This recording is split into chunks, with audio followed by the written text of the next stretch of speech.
Assalamu alaikum warahmatullahi wabarakatuh, beloved Huzur. Wa Islam. My name is Muhammad Ibrahim Sukya. Beloved Huzur, in Mauritius, the best schools and colleges are those that are mixed with boys and girls.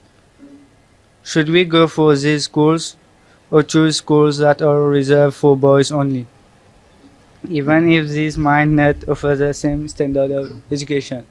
You see, if the best schools are co-education schools, where there's mixed schools of boys and girls, and you are confident that you will not indulge yourself in the bad activities and making friendship with the girls, only concentrate on your studies, then you can go to the mixed schools. And if you are not confident, and you think you can go astray by mixing up with the girls, then you better go to the boys' school. Right? Okay.